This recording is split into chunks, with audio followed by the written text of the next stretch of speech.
देवी सर्वभूतेषु बुद्धिरूपेण संस्थिता नमस्तस्यै नमस्तस्यै नमस्तस्यै नमो नमः। या देवी सर्वभूतेषु लक्ष्मीरूपेण संस्थिता नमस्तस्यै नमस्तस्यै नमस्तस्यै नमो नमः। या देवी सर्वभूतेषु श्रद्धारूपेण संस्थिता नमस्तस्यै नमस्तस्यै नमस्तस्यै नमो नमः। या देवी सर्वभूतेषु लक्ष्मीरूपेण संस्थिता नमस्तस्यै नमस्तस्यै नमस्तस्यै नमो नमः। या देवी सर्वभूतेषु श्रद्धारूपेण संस्थिता नमस्तस्यै नमस्तस्यै नमस्तस्यै नमो नमः। या देवी सर्वभूतेषु क्षमारूपेण संस्थिता नमस्तस्यै नमस्तस्यै नमस्तस्यै नमो नमः। या देवी सर्वभूतेषु दयारूपेण संस्थिता नमस्तस्यै नमस्तस्यै नमस्तस्यै नमो नमः। या देवी सर्वभूतेषु दयारूपेण संस्थिता नमस्तस्यै नमस्तस्यै नमस्तस्यै नमो नमः। या देवी सर्वभूतेषु लक्ष्मीरूपेण संस्थिता नमस्तस्यै नमस्तस्यै नमस्तस्यै नमो नमः। कर्पूरगौरं करुणावतारं संसारसारं भुजगेन्द्रहारं। कर्पूरगौरं करुणावतारं संसारसारं भुजगेन्द्रहारं। सदा वसन्तं हृदयारविन्दे भवं भवानी सहितं नमामि। सदा वसन्तं हृदयारविन्दे भवं भवानी सहितं Namami.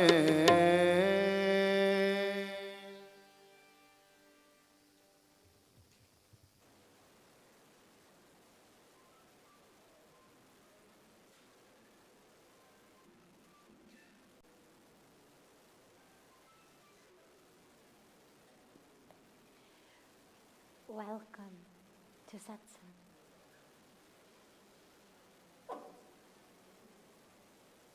Welcome to this beautiful evening on the banks of Mother Ganga. Such a joy to gather together.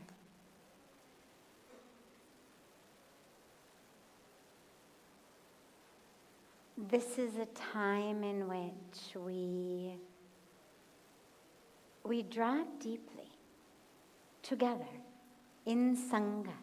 It's what Satsang means, is it's that association, that presence, that Sangha of truth, but of the highest, deepest truth. So it's such a joy to drop deep together in this time. We begin, as always, with a question that comes from our family joining us from online, from all over the world. And then we'll open it up to any questions that anyone here has. So don't be shy.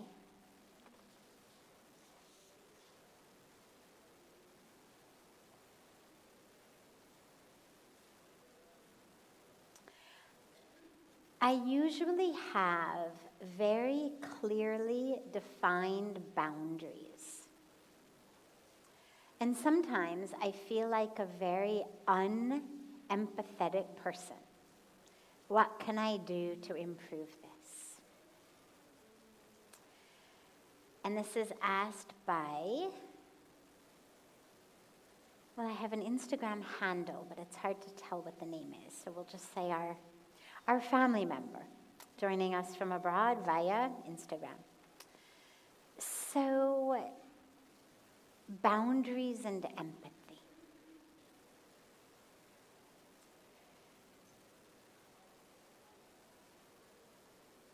Our boundaries are not meant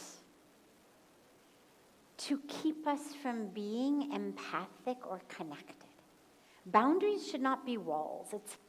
I know it's the word that we use, and I'm not super attached to changing vocabulary, but I do think it's worth looking at, because the word boundary, we do usually use it in other contexts to mean a big wall, like a boundary wall around my property, or a boundary wall between, our country and the next country, and they're thick and they're impenetrable.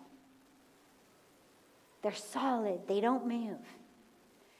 When we talk about having good boundaries, we don't mean erect a solid, impenetrable wall between yourself and the rest of existence.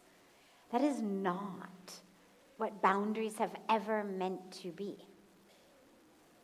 There is no spiritual teaching I know of in any religion that says, cut yourself off from everyone else. Don't feel, don't care, don't empathize. It's the opposite. Spirituality is that connects us. Spirituality is that tells us basically, you and I are not separate. Your pain is my pain. Your joy is my joy. What boundaries are for, so that's what boundaries are not. When we talk about healthy boundaries, what they really mean is that my autonomy, my agency over my personal dharma, the actions I'm going to take, the choices I'm going to make, the decisions I'm going to make, the path I'm going to walk, is made due to an internal sense of knowing, much more than due to pressure from the outside. It means that I'm not going to give in to manipulation. I'm not going to give in to pressure. I'm not going to give in to guilt to do something that is in violation of either my values, my ethics, my morals, or something that is in violation of my dharma. But it doesn't mean that I'm cut off. It doesn't mean I don't care. It doesn't mean I don't have compassion. It just means I have clarity. So many of us, myself included, have experienced moments, for example, in our families, whether families of origin, whether families of marriage, in which we are called into a spiritual life, and there's pressure to make a different choice. There's pressure to not be in a spiritual life, whether it's pressure to, in my case, not move to an ashram, not become a celibate monastic, whether it's pressure in other people's cases to literally just not spend your morning meditating, but do something else. Not spend your evenings meditating, do something else. I remember a conversation I had with my mother in the very early days. I was back in Los Angeles visiting, and I'd been in India maybe a year or two, possibly 3. It was the early beginning days. And she said, your dad would really like to go for dinner and a movie together tonight. All of us, all 3 of us. And I knew, of course, my dad had not said it because I know my dad very well, but I also knew my mom well, and I knew that her best way to get me to do things was to say my dad wanted it. So I said, why don't we do this? Because at that point, I wasn't eating in restaurants, and I certainly wasn't going to movies. So I said, look, let's do this. You want to go for dinner? I'll come to dinner with you. And in my mind, I'm thinking, I'll have some fruit, I'll have a salad, I'll, have a piece of bread and butter, whatever it is. I said, let's go to dinner, but let's take 2 cars so that after dinner, you guys can go to the movies, and I'll go home. It was, pre-Uber days. So I said, I'll go home in 1 car, you guys take the other car to the movies. So she says, no, it's really important to your dad that you also come to the movies. So I said, okay, I'll come.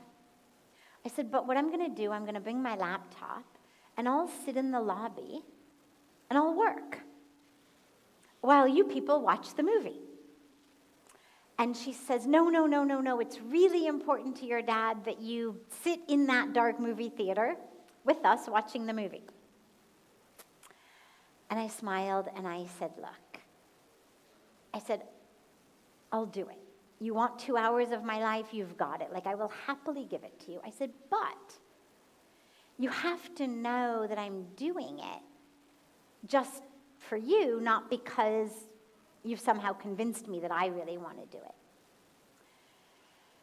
And she said, well, what's the problem with the movie? Why? Are movies bad, wrong? Why? I said, no, not at all. I said, but I'm so early. I'm still so much in the beginning stages of my meditation that sitting in a movie, I'm going to get engrossed. I'm going to totally get lost in the story of the movie. And I'm not yet a strong enough meditator that I could be in the middle of a movie and still have my mantra chanting, still remember who I am, who I'm not. I said, I don't want to lose 2 hours and forget who I am. I said, maybe in a few years or, whenever it happens, my meditation will be strong enough that I can sit in a movie and also still remember who I am at the same time. But I'm not there yet. And I share this story with you because all of us who have chosen a spiritual path, I did end up going to the movies with them, by the way, for the evening. But all of us who have been on a spiritual path have experienced some level of pressure, of persuasion, of manipulation even by family members, by blood or marriage, close friends, society, to make different choices. Whether it's a choice about becoming a monastic, whether it's a choice about how you spend the evening. Having good boundaries simply means I am able to maintain agency and autonomy over myself without being pulled, pushed, squished mentally, physically into something that is not the path that I want to be on. And whether it's an issue of values, morals, ethics, or whether it's just an issue of priorities and path. That's what boundaries are about. Boundaries are never meant to be erect a solid brick wall between you and the world. Don't feel, don't care, don't be connected. No, we were never taught that. So if you feel like you normally have good boundaries, but you are also unempathetic, what it means to me is you are erecting walls rather than healthy boundaries.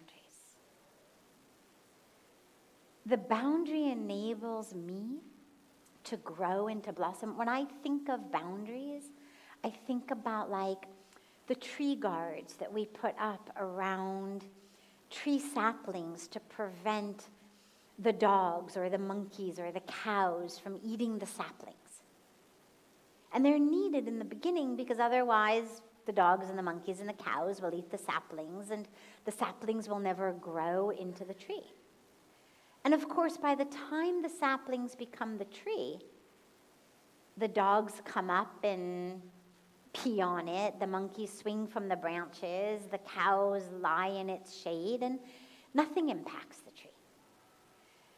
Boundaries are meant to be that which separates us or disconnects us or cuts us off, but simply that which enables us to be in a way like that tree sapling of I need in this way at this time to be self-protective in this way, and then at a different time in a different way.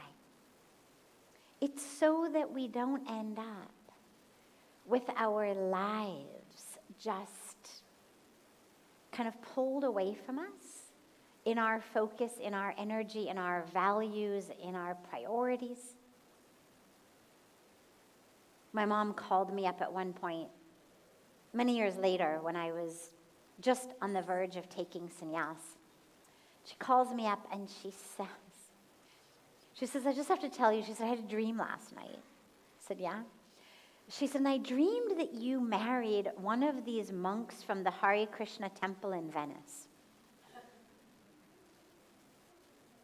Unclear on the concept of what a monk meant, but anyway, that's a separate story. So she says, I had this dream that you married one of these monks from the Hare Krishna temple there, because, in LA, you see a lot the Hare Krishna community, and it's beautiful, and I always loved going to their restaurants. And so she said, I had this dream that you married one of the monks from there, and you had these little, really cute little Hare Krishna babies. And it was very sweet. And she said, so I just have to tell you, it's not the religion that's the issue. It's, Now, if I didn't have boundaries, I would say, oh, God. And I would feel awful and I would hate myself of like, how dare I not give my mother these children, these grandchildren who she wants so badly. And I would feel awful. I would feel guilty. I might even make different decisions in my life. But having boundaries doesn't mean that I can't empathize. It doesn't mean that I can't be compassionate. It doesn't mean I can't be understanding. And I ended up, just as a epilogue of that particular story, I actually ended up quite literally saying to her, okay, because I'm an only child. And I said, okay. I said, here is the deal I will make with you. Once I take sannyas, these vows of renunciation, there's no going back.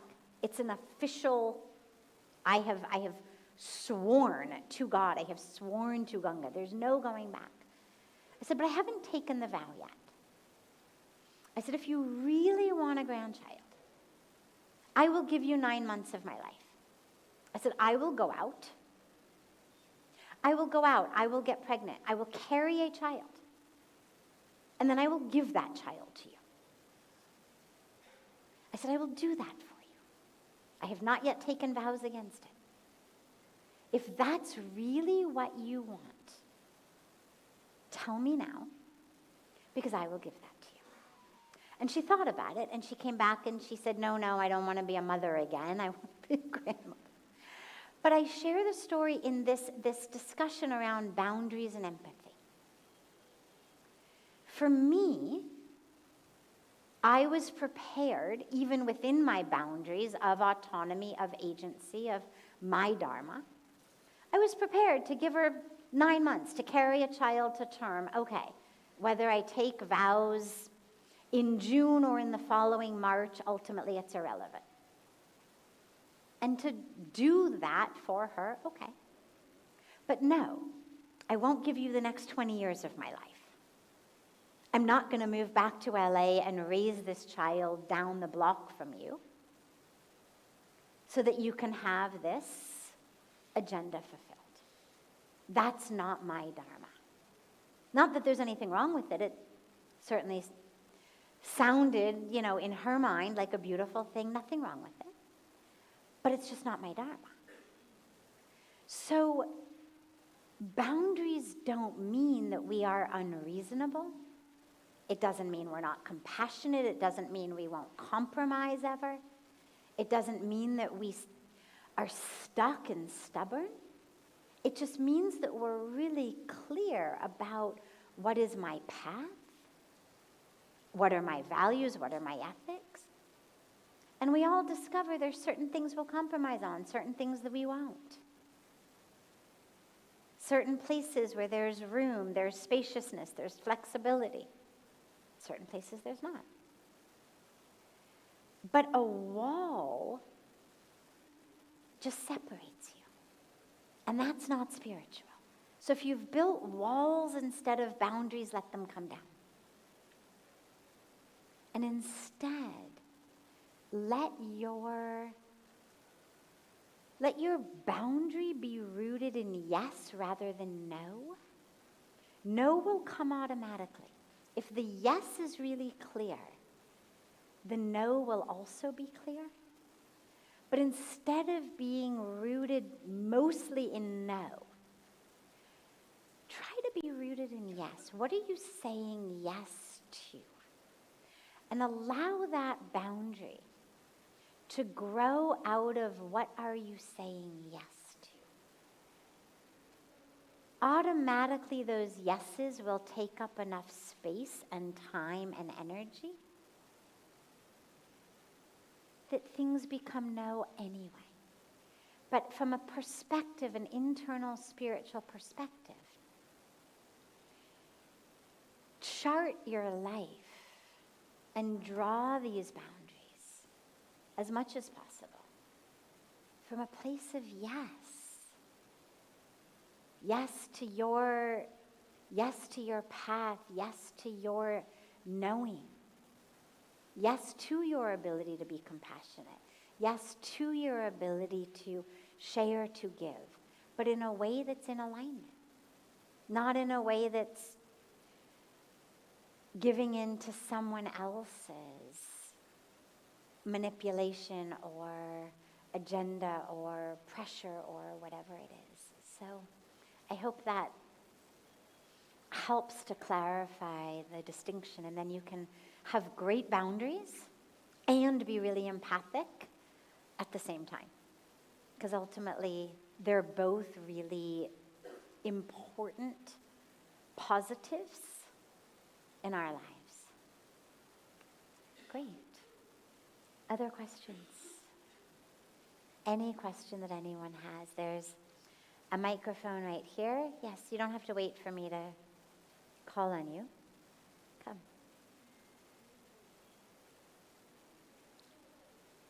Okay, yeah, I see your fingers pointing at her. Come. Come, sweetie. It's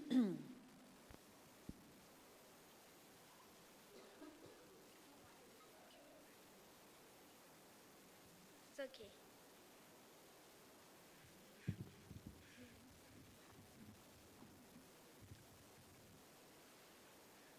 My name's Divyana. I'm from Malaysia. My question was, yesterday we were walking on the road and then there was a dog sitting peacefully there.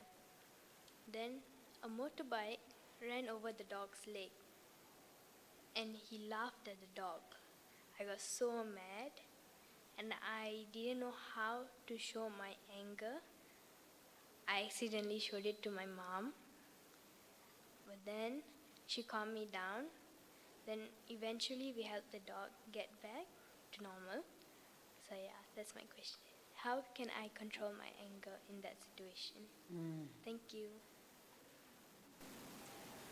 So you asked one question, but I'm going to actually give you two separate answers because there's two pieces. The first, as you're absolutely right, to control your anger.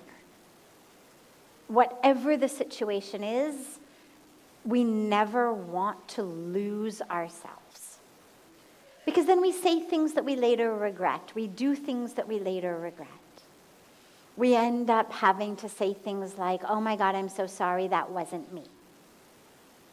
Or we end up engaging in actions that are fueled in blindness. I mean, there's a reason that people say blind rage. Anger really, it blinds us.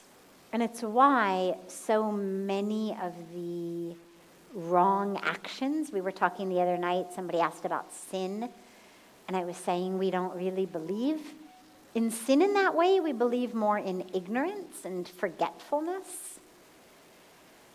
And it's why so many of those actions that do give us these negative repercussions, what we call bad karma, so many of those actions are done when we are really angry. We have to suffer the karmic consequences anyway, but anger is one of those states that makes us forget. When we're angry at a loved one, we say, I hate you, and later we're like, oh my God, how could I have said that? I love you so much, I'm so sorry. I was just angry. So you definitely want to control the anger. The best way to do that, in that moment, we'll talk about prevention in a second, but in that moment, the anger is there. The best way to come out of anger in that moment is your breath. It's the fastest, most direct, most effective way to literally come back into yourself. Breathe very low, like right down here below your belly button. You have a very powerful energy center called the Swadhisthana chakra. Breathe in it. So instead of feeling like you breathe up here, breathe down here. Low.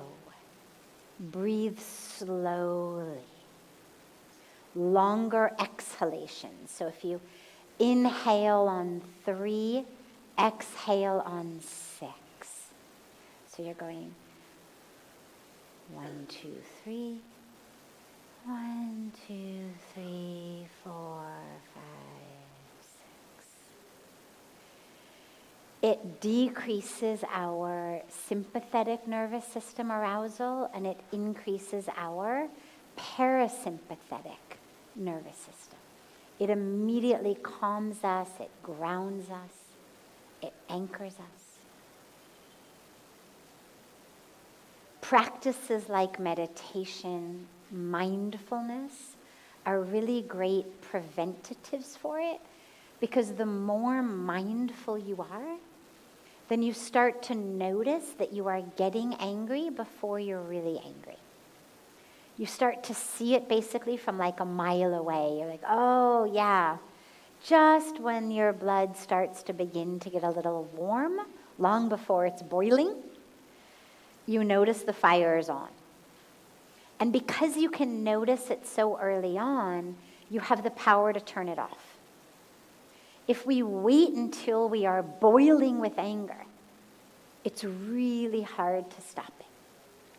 So mindfulness, and it's a beautiful practice, it enables us to notice things are arising: anger, ego, ignorance, separation, judgment, greed, lust, whatever it is. But we start to notice it in the beginning of its genesis. The first thought of greed is arising. I see something, and immediately I become aware that the mind is coveting it. The mind wants it. Or maybe it's lust arising. You see it, you want it. Or maybe it's anger. You see it, it makes you angry. But you start to become aware of things so early that you don't lose yourself in any of them.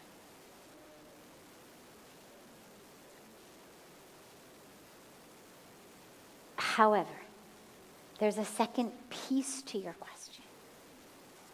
there are some things in this world that actually deserve to be angry about. Animals being harmed, people being harmed, nature being harmed, harm being done to any of this beautiful life with which we share this planet. We should be angry at that. You absolutely should be angry that this person did that to the dog.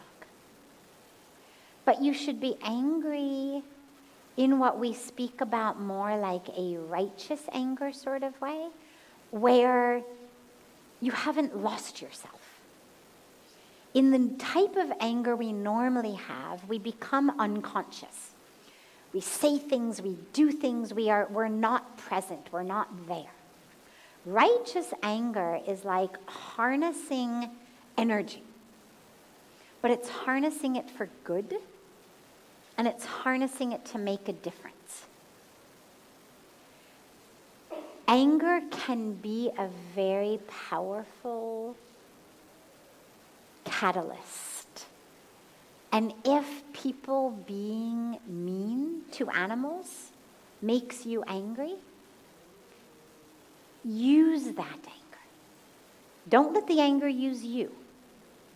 So allow yourself to learn how to not be swept up in the anger so that you're not with high blood pressure and high pulse rate and high cholesterol. I mean, you're too young for that to impact you in a very negative way. But as you grow, eventually, if you don't get control over it, some doctor is going to tell you, you really need to stop being so angry all the time because your blood pressure and your cholesterol and whatnot.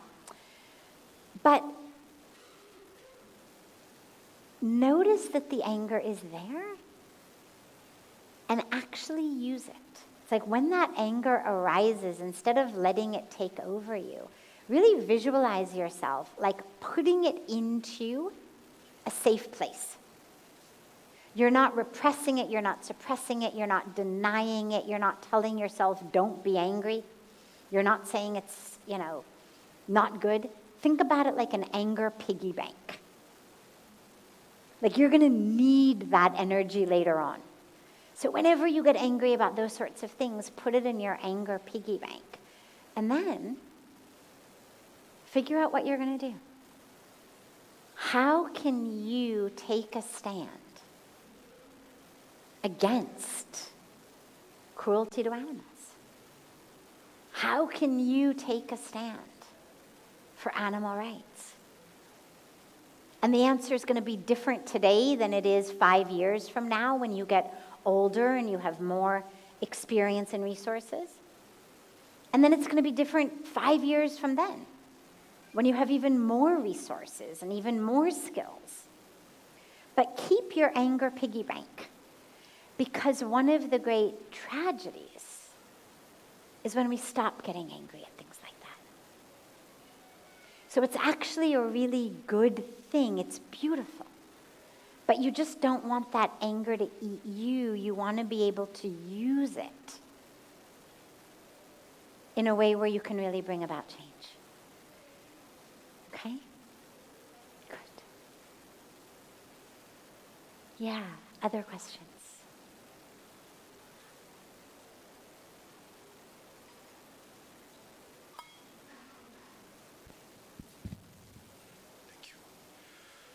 My pranams, Guruji. Kumar from Malaysia. My question is, we've been hearing this word last couple of days. How is attachment and expectations are connected or interrelated, if is at all? Yeah. How can we reduce both expectation and attachments besides practicing our daily sadhanas? And how does ego play its role in this space? Thank you. Great. Okay. Attachments, expectations, ego. Attachment. We were speaking recently about the difference between love and attachment. Attachment, and so much of this, I think, is around the English translation of Sanskrit terms, because to attach also means to connect. So in a way, in English at least, attachment can mean connection. Connection is great. We want to be connected. The problem where attachment as we mean it arises is when we actually start to suffocate the divine flow out of ourselves and out of the ones or the things we are attached to. The nature of nature is change. We hope it's growth and expansion and blossoming. But if we are attached, what we tend to do is we tend to literally exert a death grip onto some aspect of life. And it may be attachment to a specific person, which tends to manifest as contraction around that person. Love is expansion. Love is, I love you in your essence, in your soul, in the being of who you are. I may not enjoy how you're speaking to me. I may not approve of the way you're dressing or behaving, but my love is unwavering. Attachment is, I need you to behave a certain way, speak a certain way, be a certain way, in order for me, not only to love you, but for me to be okay in me. So attachment is me suffocating you, because that's the only way that I can access my love for you, and because that's the only way that I can feel okay in me. Now, the connection between attachment and expectation is that attachment arises from expectation. I expect that you will act the way I want, be the way that I want, do the things that I want. I expect that when I show up every day at work and punch my time card at 8 a.m. and I don't punch out again until 6 p.m. or even 7 p.m. and I work really hard and well all day long, I expect that my boss is going to notice.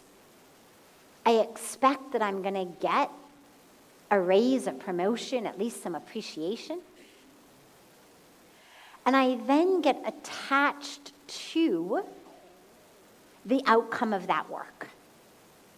And this is where in the Bhagavad Gita, Bhagavan Krishna gives us his, Bhagavad Gita 101 teaching around you are only entitled to your actions, not to the fruits of them. Let go of the attachment to all of the fruits of your actions. Why? And this brings in ego. Why? Because it leads only to misery. We have no control over it. I have control over what time I punch in, what time I punch out, how hard I work. I have zero control over my boss's moods, my boss's preferences, my boss's vision of what he or she thinks is good work or not good work, whom he or she wants to promote or give a raise to. I have control over how I treat you and zero control over how you treat me. So to be attached is just to set ourselves up for misery. Because we have no control. It's handing over the reins, the switches, whatever metaphor works for you, of our internal peace, joy, freedom into the hands of someone or something over which I have no control. I am attached to it never raining on my birthday because I only like to celebrate my birthday with picnics. Well, Depending on when your birthday is, you may be happy a lot of the time and miserable only a little bit of the time. It may be vice versa. But I guarantee you, regardless of which month your birthday is in, eventually you're going to have a day that it rains on it. Because we have no control. The weather doesn't say, oh, you were planning a picnic? Okay, then I won't rain. And this is the ego. The ego is that which believes that I have some right to control other people. But on an even, or the weather, or the traffic patterns, like how dare there be traffic? I have a plane to catch. There's never traffic. It's not fair. But the ego also, on a much deeper level, thinks that I need my expectations to be fulfilled in order for me to be okay. And so the ego, while it pretends to be our best friend, is actually selling us really short. Because the ego is the one that keeps telling us, it better happen, how dare he, how dare she. Because the ego keeps telling us we need that in order to be okay. If this doesn't happen, if this person doesn't do this or does that, I won't be okay. Well, the ego might not be okay, but you will be okay. And this is where freedom from the grip of the ego enables us to let go of our death grip on the world around us. And to realize, okay, I'm not fully beyond preferences yet. I would prefer it not to rain on my birthday because I have a picnic planned. And if it does, we're all going to be totally fine. We're going to go for coffee instead. Or on a deeper level, I was thinking that this person was going to live, think, be a certain way. They're not, or they're not right now. But I'm able to access my internal truth anyway. My boss appreciates my work, doesn't appreciate my work. Notices it, doesn't notice it, rewards it, doesn't reward it. The universe rewards it or doesn't reward it. I'm okay anyway. I don't need it to be okay. So that's a bit of the interaction. Does that help? Good.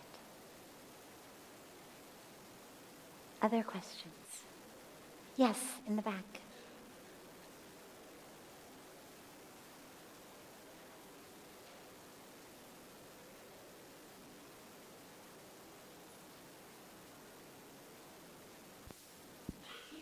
Hello, my name is Femke. Oh, you think I have to move it a little.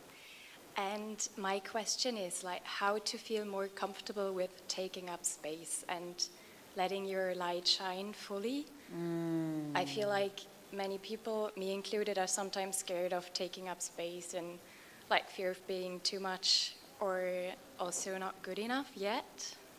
What, for example, helps you to take up space and let your light be so bright? Beautiful. Beautiful. First of all, isn't it a tragedy? Isn't it a tragedy that as these incredible beings, just take a moment and look at, forget the inside for a moment, take a moment and just look at this incredible being. All of you, just look at your bodies for a moment.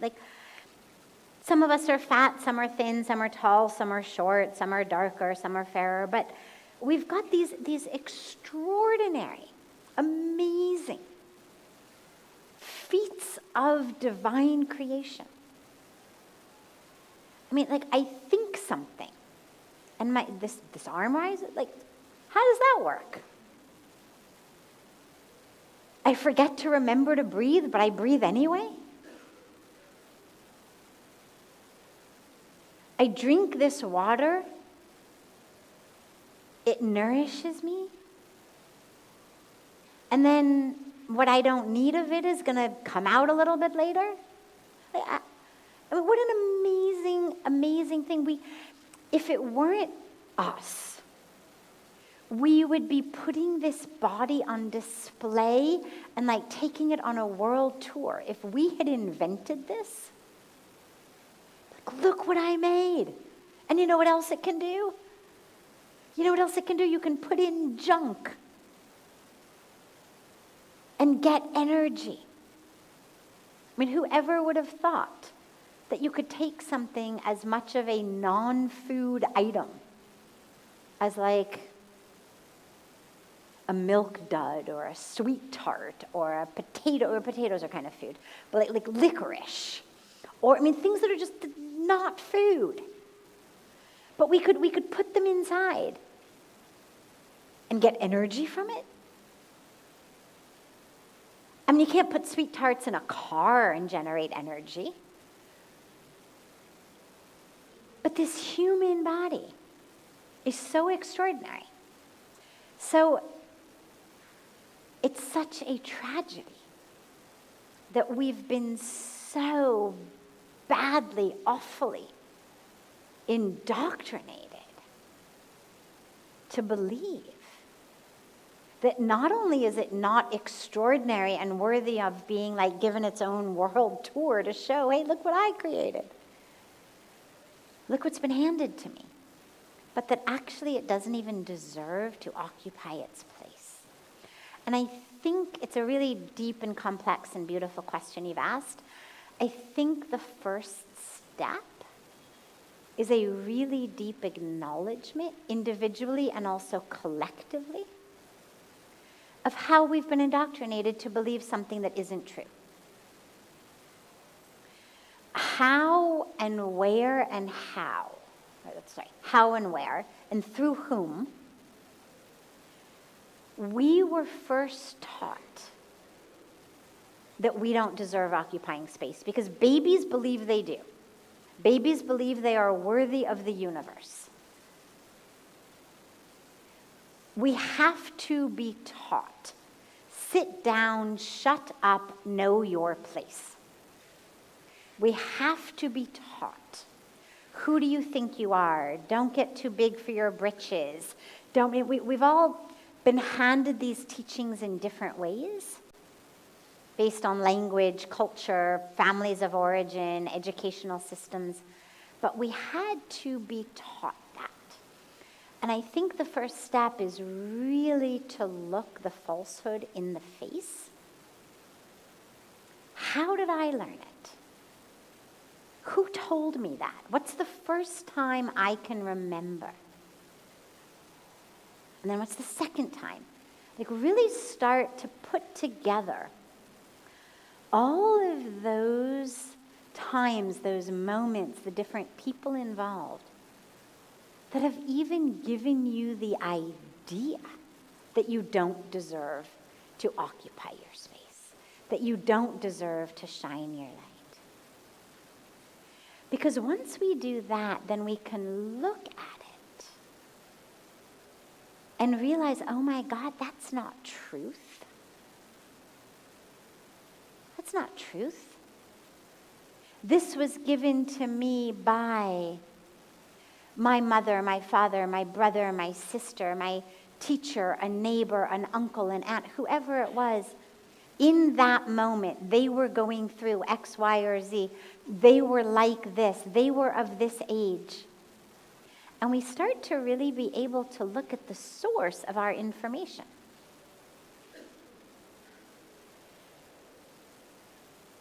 One of the things that's happening with the AI, fake news, all of this, is that a lot of us have gotten really primed and attuned to the idea of fake news. And we've started to hopefully get a little bit more aware of the fact that just because it's in my WhatsApp feed doesn't mean it's true. Just because somebody sent me this video doesn't mean it's actually real. And we're developing a really healthy skepticism around the veracity of things that are being handed to us as facts and news. And we need to do this about what we take as facts in our own mind as well. Who sent it? Who taught me that? Are they a legitimate, believable, trustworthy source of information? And really notice it.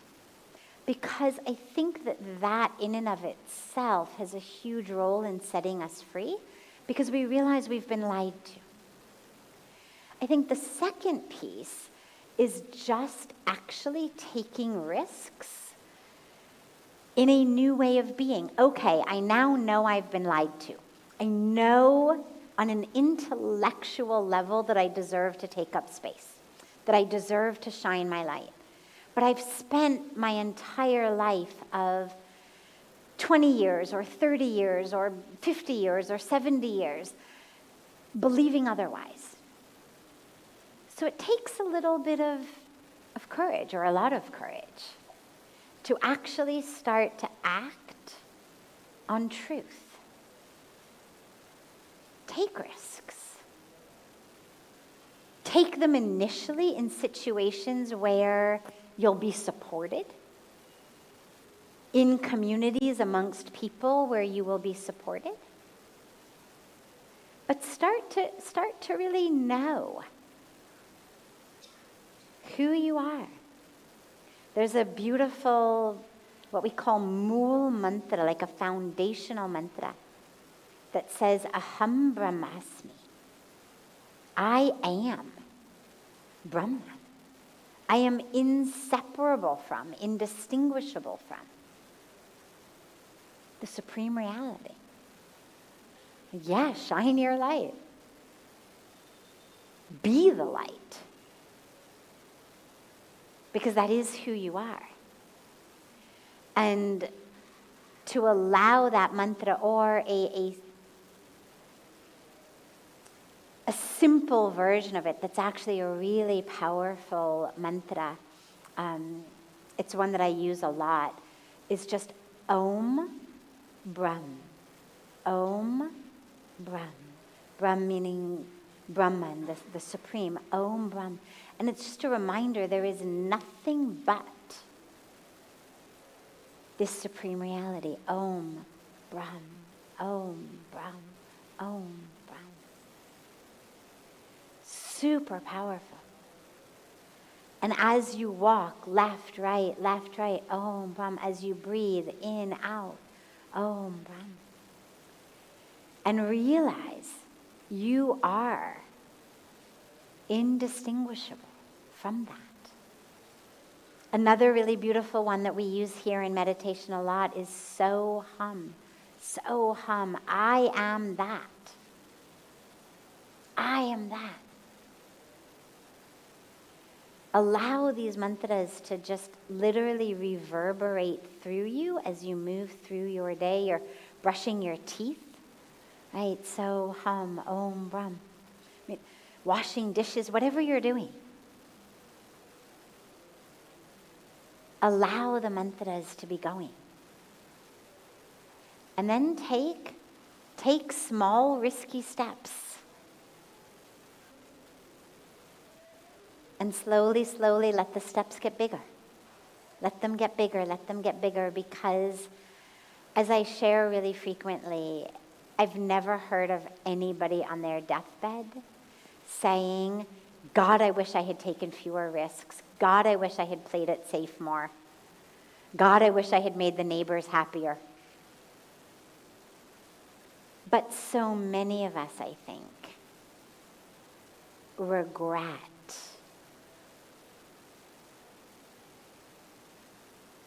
not having